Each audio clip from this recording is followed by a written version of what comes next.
It's been a bit of a bloodbath for global equity markets overnight, and this has really sparked some concern for global investors. The first piece of news did come from the Middle East, from Dubai, where Nakheel, one of Dubai's largest property developers, has announced a 6-monthly result which showed a $3.5 billion loss.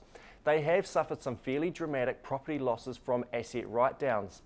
In addition to this, both Portugal and Greece have had their credit ratings downgraded by one of the largest global credit rating agencies.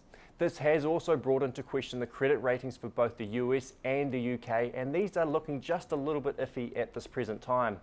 With all this action in global markets, risk aversion has been back in favour. The US dollar has been in favour, and now the New Zealand dollar is trading under 71 cents against the US. On Wednesday morning, it is trading at around 70.80 against the US dollar. Data out on Tuesday did provide a pretty good insight into how New Zealand's economy is currently tracking. It does seem like New Zealand's economy is still a little bit fragile at this present time. Construction has now decreased for 7 consecutive quarters and is currently down 30% on its peak in 2007. Residential construction is doing even worse, down 40% from its peak in 2007.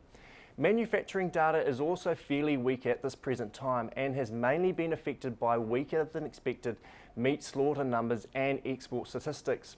Overall, other manufacturers are starting to look a little bit better, and this has been coming through in confidence levels over the past few months. Despite Fonterra's global dairy trade auction last week, we haven't seen big increases in prices over the past 7 days. Casein has edged up just slightly, but other dairy commodity products are little changed. The recent increases in prices has been quite dramatic, and this does give a good indication that demand is pretty strong out in the market. However, there is also a chance that some countries are just trying to rebuild depleted stockpiles. If this is the case, then we may see prices decrease down the track. Despite this fact, we still see a pretty good payout for the 2010 season, with perhaps even an increase on current levels. Looking further ahead into 2011, we see some weakening in the payout, but it is still going to be in the late $5 range.